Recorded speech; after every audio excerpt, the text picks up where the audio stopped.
안녕하세요, 성도 여러분. 우리 제2차 여름 성경 산책 시간입니다.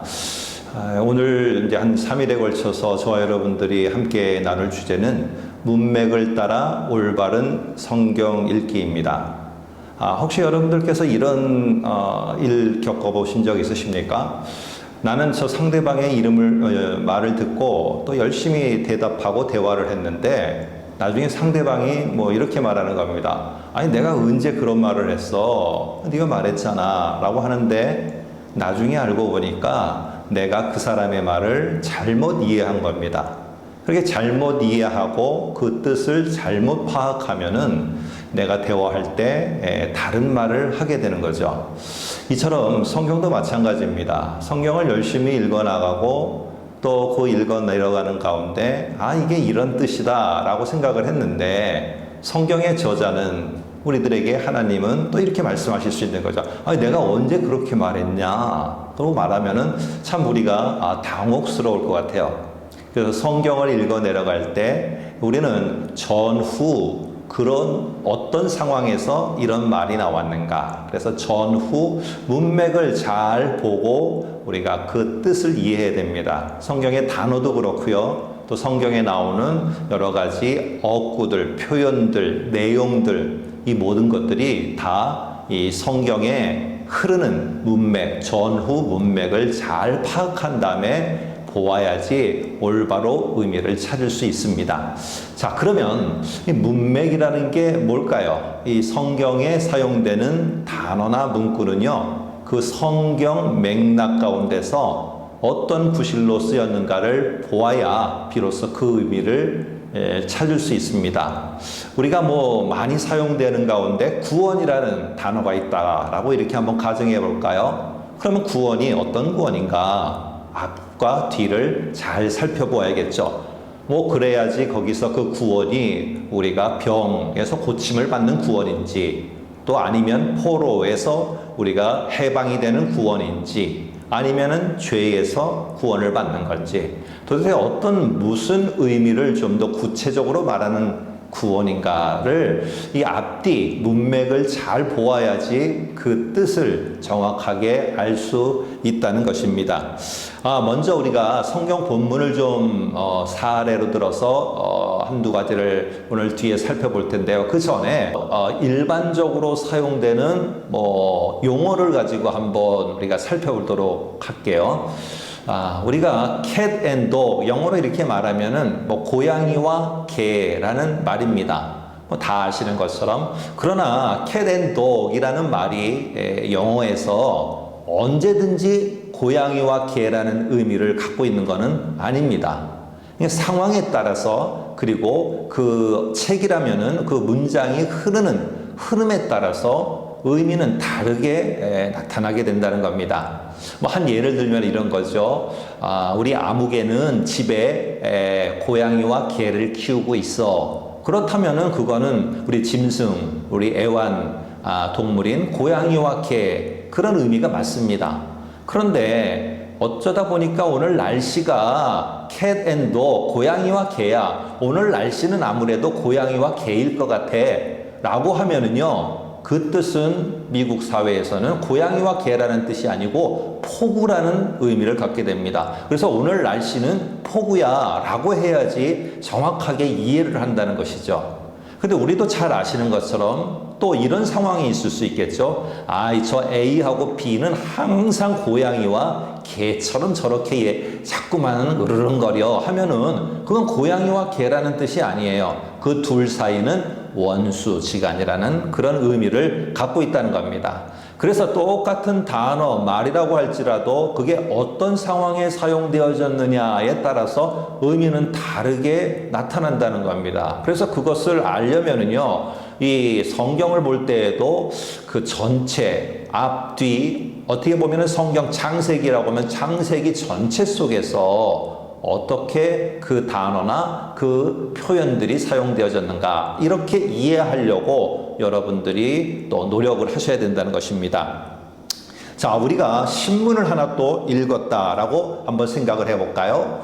오늘 신문에 이런 얘기가 나왔습니다. 거인이 사자를 잡았다라고 이렇게 하면은 신문에 거인이 사자를 잡았다라는 말을 하면은 무슨 그런 사건이 있었나? 라고 이렇게 이해만 하시면은요, 나가서 전할 때, 큰 거인이 오늘 부산 지역에 사자를 잡는 일이 있었대. 이러면은 잘못 전달을 하게 된다는 것입니다. 오늘 이 내용이 있는 신문은 스포츠 신문, 스포츠란이었어요. 그러면 결국에 이 이야기는 뭐냐 하면은 거인, 자이언트라는 롯데 야구팀이 라이온스라는 야구팀, 삼성을 잡았다는 이야기입니다. 그러니까 승리했다는 거죠. 야구 경기에서. 전혀 다른 이야기가 되지 않겠습니까? 그래서 이런 표현만을 보고 그대로 내가 알고 있는 기준에 따라서 이해하게 되면은 잘못 이해할 수 있는 성경의 표현들도 또 성경의 구절들도 상당히 많다는 겁니다. 여러분 혹시 이런 말씀 들어보셨습니까? 거시기라고 하는데, 사실은 거시기라는 말은 지금은 사투리가 아니라 표준어로 됐습니다. 그런데 두 사람이 대화를 하고 있는 거예요. 그래서 거기에 보면 두 사람이 이렇게 말합니다. 거시기는 언제 휴가야? 거시기 오면 거시기 장소에서, 거시기에서 만나자. 거시기는 거시기가 맛있어. 이게 거시기가 뭐냐는 겁니다. 외국 사람들은 전혀 몰라요. 우리도 몰라요. 그러나 대화하는 사람들은 이 거시기가, 두 사람은 뭔지 다 알고 이야기를 한다는 겁니다.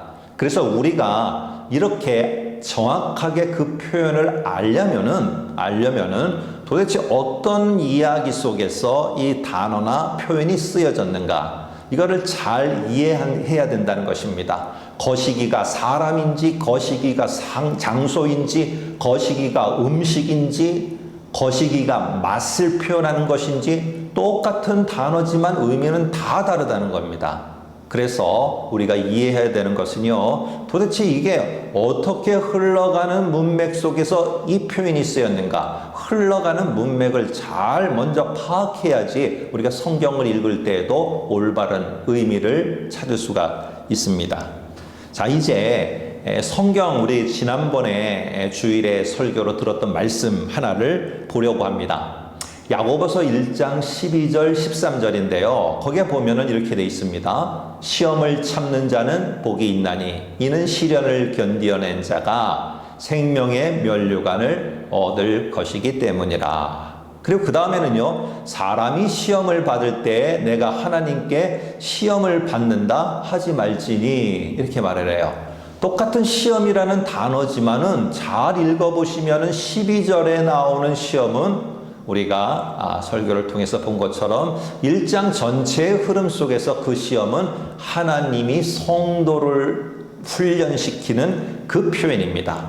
그런데 뒤에 보시게 되면은 시험을 받을 때 내가 하나님께 시험을 받는다 할지 말지니 할 때는 하나님의 훈련이 아니라 사탄의 유혹이라는 의미로 쓰이고 있다는 겁니다.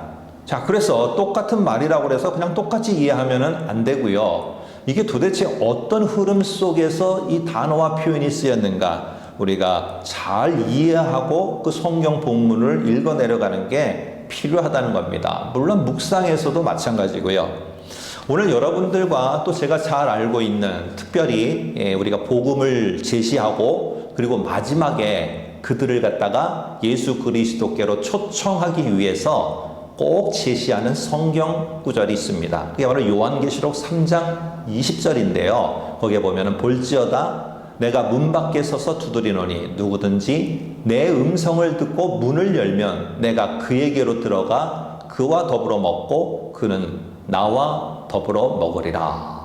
이렇게 예수 그리스도가 자꾸 초청을 하니까 예수 그리스도를 마음의 문을 열고 받아들이라는 말씀으로다가 우리가 이 성경 구절을 인용하고요, 또 초청 기도를 하게 됩니다. 그런데 지금 이 요한계시록 3장 20절은 예수를 믿지 않는 자들에게 전하는 그 메시지가 아니에요.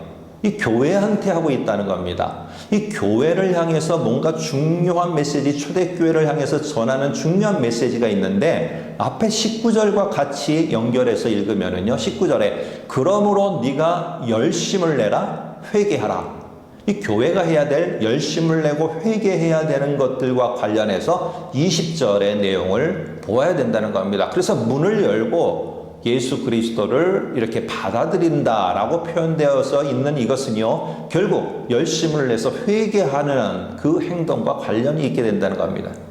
그래서 이거를 성경을 한 구절만 딱 떨어뜨려서 놓고 보게 되면은 이렇게 잘못 오해가 될 가능성이 많다는 겁니다. 그래서 항상 성경을 보시거나 성경을 읽어 내려갈 때는 앞에서부터 쭉 내려오는 이야기가 무엇인지, 그리고 어떠한 그런 상황 속에서 이 이야기와 이 단어와 표현들이 있었는지 꼭 다시 생각하고 성경을 보아야 됩니다. 그리고 우리가 너무나 잘 아는 말씀 하나를 이제 살펴보고, 오늘 개론적인 것들을 좀 맞춰볼까 합니다. 이런 가게나 아니면 어떤 사업장을 오픈할 때 종종, 요즘은 그렇지 않습니다만 예전에는 액자를 줄 때 꼭 이 욥기 8장 7절 말씀이 있었습니다. 내 시작은 미약하였으나 내 나중은 심히 창대하리라. 참 얼마나 좋은 그런 말씀이고 성구입니까? 그런데 이게 사실은 하나님이 하신 말씀이 아니라는 것을 우리는 지금 너무 잘 압니다. 이 앞뒤를 보지 않고 좋은 말이라고 해서 그게 누가 한 말인지, 성경 안에서 누가 한 말인지를 제대로 살펴보지 않고 좋은 말이라고 해서 무조건 하나님이 하신 말씀이다 가져오면 안 되는 거죠. 이것은 바로 여러분이 아시는 것처럼 욥의 친구 빌닷이 한 말입니다. 참 힘든 시간을 보내고 있는 그에게 이 친구 빌닷이 와서 하는 말입니다. 하는 말이, 이 하나님은 공의로운 하나님이기 때문에 분명히 너와 네 자녀들이 죄를 지었기 때문에 이 고생을 하고 있는 것이다. 그러니까 네가 잘못했기 때문에 이 죄를 지은 거니까 네가 빨리 하나님께 돌아가야 된다 하면서, 사실은 어찌 보면은 이 친구가 욥을 조롱하는 그러한 내용 속에 이게 포함되어 있습니다. 그러다 보니까 내 시작은 미약하였으나 라고 하는 거는요, 네가 지금 죄 때문에 이렇게 됐다 하면서 계속 조롱하고 정죄하고 있는 겁니다. 네가 이렇게 된 거는 네 죄 때문이야. 그러나 네가 이제 이 잘못된 것들 돌이키면은 나중은 다시 다 잘 될 거니까 어쨌든 네가 좀 잘못된 것들, 네가 잘못된 것들에 대한 하나님의 이러한 징벌이라는 걸 알아라 라고 하면서 욥을 어찌 보면 조롱할 때 썼던 표현입니다. 그러니까 이 전체적인 내용을 보게 되면은 사실은 이거는 하나님의 말씀이 아닌 거죠. 자, 이처럼 우리 모두는 성경을 읽어 내려가는데 도대체 이게 누가 누구에게 한 말인가? 그리고 이 단어와 이 표현들은 어떤 상황 속에서 도대체 쓰여진 것인가? 이거를 잘 알아야지만 올바로 그 의미들을 우리가 제대로 이해할 수 있다. 이 사실을 기억하시고요. 우리가 다음 시간에는 좀 더 성경을 통해서 구체적으로 어느 문맥 속에서 이 표현이 쓰여졌으며 이 이야기가 나왔으며, 그렇다면 이 이야기와 이 표현과 이 단어들은 어떤 의미인가, 우리가 일반적으로 알고 있는 것과는 어떻게 다른가, 좀 더 구체적으로 한번 살펴보도록 하겠습니다. 감사합니다.